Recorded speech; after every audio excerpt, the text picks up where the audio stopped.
Everyone, welcome to Loving Guidance. Mama Marina here, and today's Loving Guidance is on the subject of self, and I guess it has a little to do with relationships as well.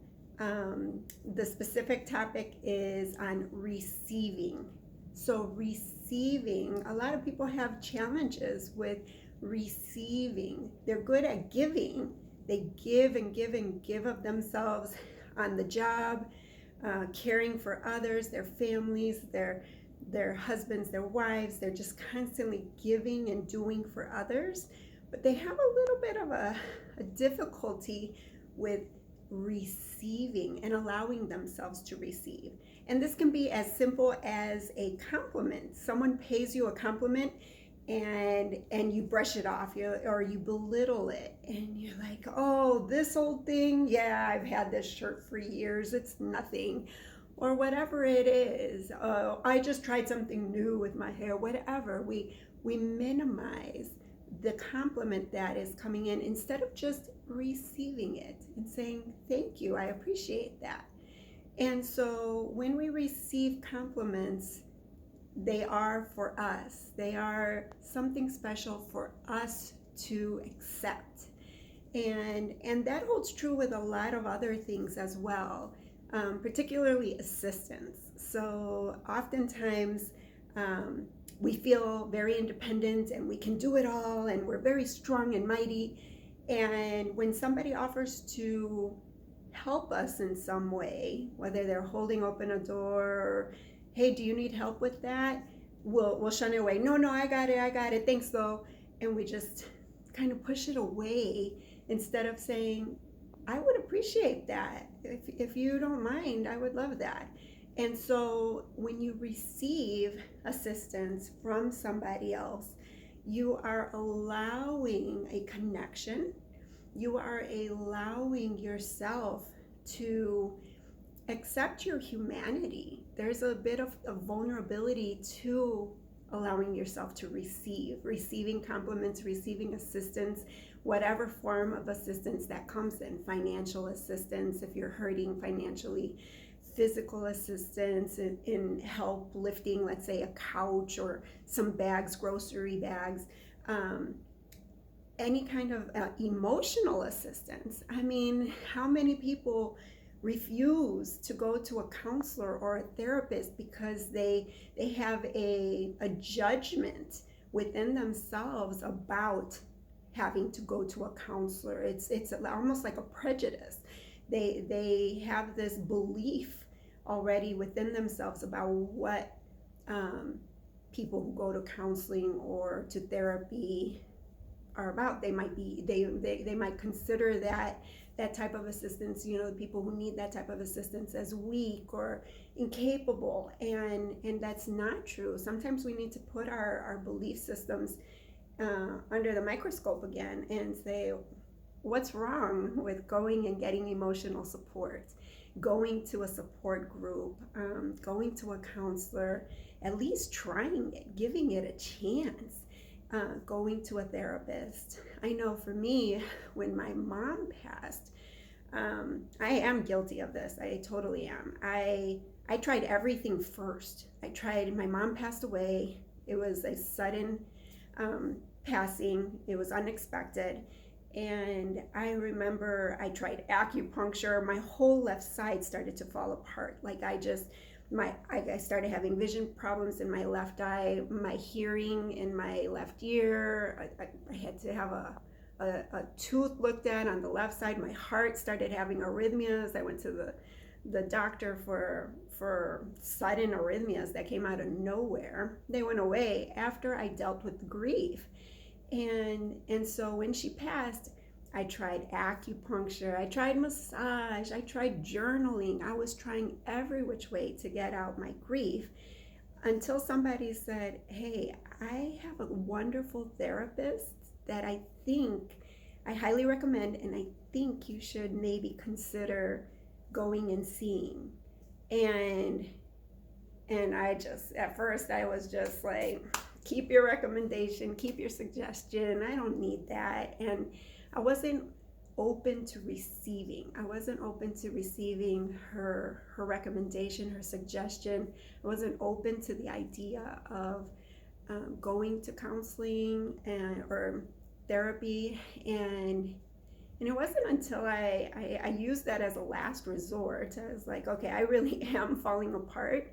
And if I'm not careful, I'm going to be checking out right behind my mom here. So I need to do something. And so I welcomed it. I finally allowed myself to receive the recommendation. I allowed myself to schedule the therapy session.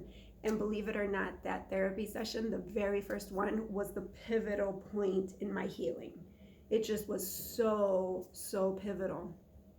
And so she did the rapid eye movement, and it was just a really very different experience, but it was definitely the turning point where I was pulling myself out of the depths of my grief and giving myself a chance to heal and to bounce back. And so receiving is today's lesson and guidance. If there have been instances in your life that you have been more hesitant or opposed to receiving, maybe switch the lens on that and consider a different approach to the whole concept of needing and receiving. And you don't necessarily, if somebody pays you a compliment, you don't need the compliment, but it's a nice to have. And so when somebody gives you accolades, maybe you did a really fine job at work, you worked on a project and you did marvelous, you did just an outstanding job, and people want to recognize that effort. They want to recognize your contributions and the way that you grind it out. Let's say, I don't know, whatever it is, a presentation, you just delivered it eloquently and just marvelously. They want to recognize that. They want to shine that spotlight on you and give you that recognition that you rightfully deserve. And there's no need to just brush it off and minimize it, belittle it. There's no need to do that. Just receive it. Say thank you. Thank you for recognizing it. Thank you for acknowledging my efforts, my discipline. Thank you. It's not difficult to say thank you and receive a compliment, because it really does brighten us, our soul. It needs to know that others are seeing us for who we are and what we do. And so allow yourself to receive. And so we touched upon receiving assistance. And then the other piece that a lot of people tend to shy away from is receiving feedback. And not just positive feedback. We'll welcome positive feedback more readily than we will negative feedback.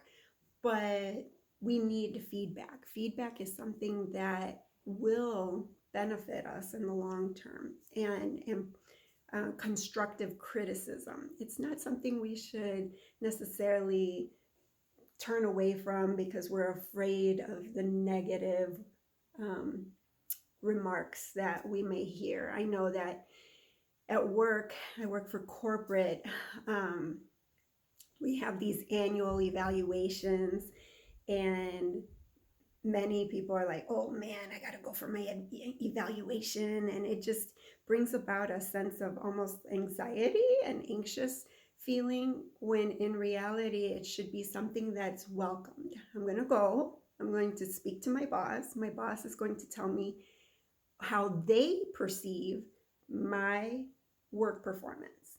And so I am going to welcome that. I'm going to be open to that, to receiving that constructive feedback and maybe even criticism, right? And so we're going to allow that in, and then we get to make the decision on which parts of that feedback or that constructive criticism we want to use as building blocks to improve our own self. And so instead of shunning any kind of feedback or shying away from negative feedback in particular, because we all don't like negative energy. Nobody does. Nobody wants to have somebody criticize them in a negative way.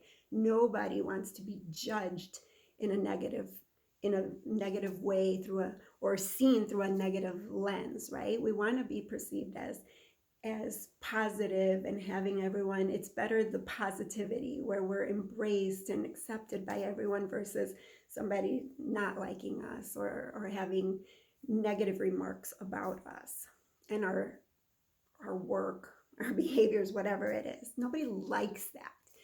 And so our instinct is to protect ourselves from negative words, negative behaviors. We try to protect ourselves, and it does cause a fight or flight sensation within us. We start to feel anxious, nervous,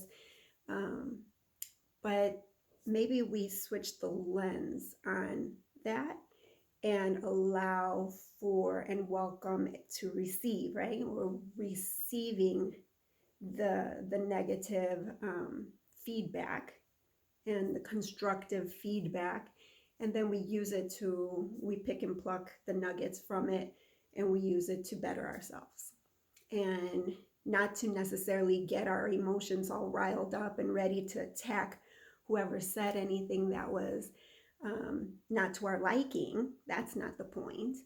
Just because we don't like what somebody said about us, we don't need to go and bust out our swords and armor and ready to go and fight whoever. That's not the goal. That's not necessary.